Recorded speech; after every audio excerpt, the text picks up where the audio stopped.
Assalamualaikum warahmatullahi wabarakatuh. Perkenalkan, nama saya Ananta Bora Masariku dengan NIM 2312100036. Di sini saya akan mempresentasikan hasil proposal skripsi saya yang berjudul Sistem Pendukung Keputusan untuk Prediksi Turnover Guru SMA SMK di Yogyakarta menggunakan algoritma Random Forest. Latar belakang. Pertama, masalah krusial. Tingginya turnover guru mengancam stabilitas pendidikan, menyebabkan kerugian finansial, dan berpotensi menurunkan performa siswa. Yang kedua, akar masalah kompleks. Keputusan pindah dipicu oleh banyak faktor, mulai dari kompensasi, beban kerja, hingga minimnya pengembangan karir. Yang ketiga, kelemahan pendekatan konvensional. Metode reaktif seperti exit interview seringkali terlambat dan gagal menangkap akar masalah yang kompleks ini. Yang keempat, tantangan analitis. Data turnover bersifat tidak seimbang atau imbalance, yang berisiko menghasilkan model prediksi yang bias dan tidak akurat. Yang kelima, solusi yang diusulkan, membangun sistem pendukung keputusan proaktif dengan algoritma random forest untuk memprediksi risiko turnover dan memberikan insight yang dapat ditindaklanjuti. Selanjutnya, rumusan masalah. Yang pertama, faktor-faktor apa yang paling signifikan mempengaruhi intensi turnover guru SMA SMK di Yogyakarta. Yang kedua, bagaimana membangun model klasifikasi random forest yang efektif dan andal untuk memprediksi turnover pada kondisi data yang tidak seimbang. Dan yang ketiga, merancang sebuah prototipe sistem pendukung keputusan yang mampu menyajikan probabilitas turnover dan memberikan penjelasan yang mudah dipahami di balik setiap prediksi.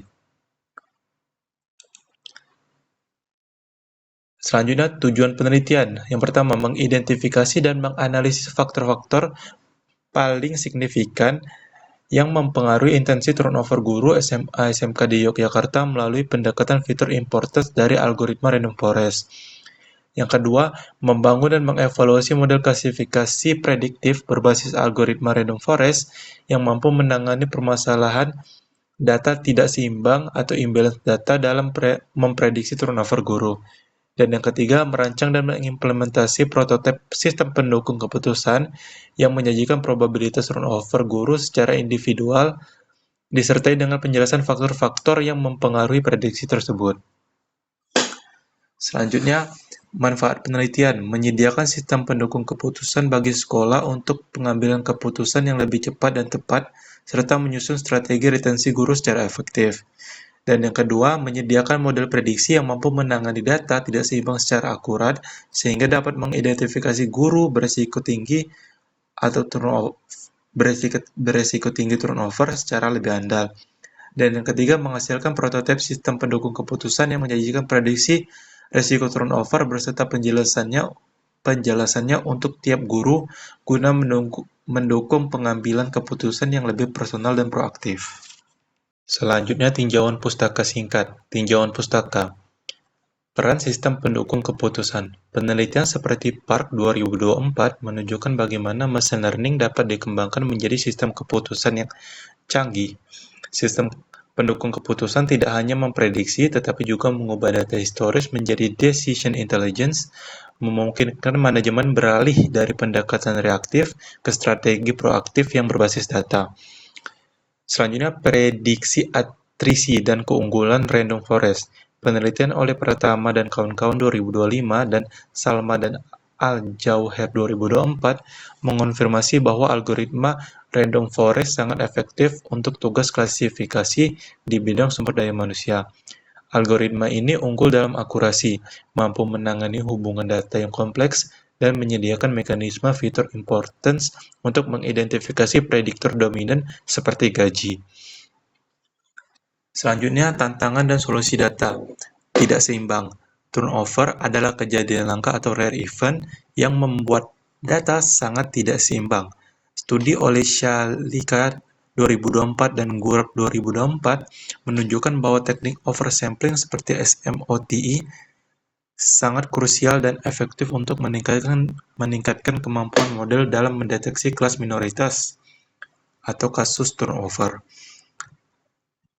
Faktor pendorong turnover guru. Literatur yang ada seperti studi oleh Susan 2022 dan Aulia dan Hairani 2023 secara konsisten menyoroti faktor-faktor seperti kepuasan upah, gaya kepemimpinan, peluang pengembangan karir, dan kondisi kerja sebagai pendorong utama keputusan guru untuk bertahan atau meninggalkan profesinya. Metodologi penelitian. Penelitian ini menggunakan pendekatan kuantitatif dengan desain penelitian eksperimental. Di sini ada 5 tahap atau alur penelitian. Tahap pertama adalah akuisisi dan pemahaman data. Populasi dan sampel menggunakan guru aktif SMA SMK di Yogyakarta dengan target 300 responden. Untuk data primer diperoleh langsung dari guru melalui kuesioner. Dan untuk data sekunder diperoleh dari arsip sekolah dan studi terdahulu. Exploratory Data Analysis atau EDA digunakan untuk memahami distribusi dan korelasi data. Selanjutnya, pada tahap pra-pemrosesan data, data cleaning digunakan untuk menangani data yang hilang dengan metode imputasi modus. Selanjutnya, encoding digunakan untuk mengubah fitur kategorikal menjadi numerik atau one-hot encoding. Selanjutnya, penanganan data tidak seimbang menerapkan teknik SMOTI pada data latih untuk menyeimbangkan jumlah kelas turnover dan bertahan. Selanjutnya, mitigasi bias menerapkan teknik reweighing untuk memastikan keadilan atau fairness pada kelompok demografis. Selanjutnya, pada tahap pemodelan machine learning. Di sini data akan dibagi menjadi dua, yaitu 80% data latih dan 20% data uji dengan menggunakan teknik stratified split. Selanjutnya, di sini digunakan model algoritma random forest. Untuk melatih datanya digunakan teknik supervised learning. Selanjutnya pada tahap evaluasi modal, di sini ada dua jenis penilaian, yaitu kinerja prediktif dengan menggunakan matriks yang relevan untuk data tidak seimbang, yaitu recall, event score, presisi, dan akurasi. Selanjutnya penilaian keadilan dengan menggunakan metrik demographic parity dan equal opportunity untuk memastikan model tidak diskriminatif. Selanjutnya pada tahap interpretasi dan perancangan sistem pendukung keputusan. Interpretasi global menganalisis fitur importance dari random forest untuk mengetahui faktor yang paling berpengaruh secara umum. Yang kedua, interpretasi lokal menggunakan SHAP atau Shapley Additive Explanations untuk menjelaskan mengapa seorang individu guru mendapatkan prediksi tertentu. Selanjutnya, prototipe sistem pendukung keputusan akan dirancang dengan menggunakan arsitektur 3 lapis atau 3-tier arsitektur. Sekian itu saja presentasi dari saya akhiri. Wassalamualaikum warahmatullahi wabarakatuh.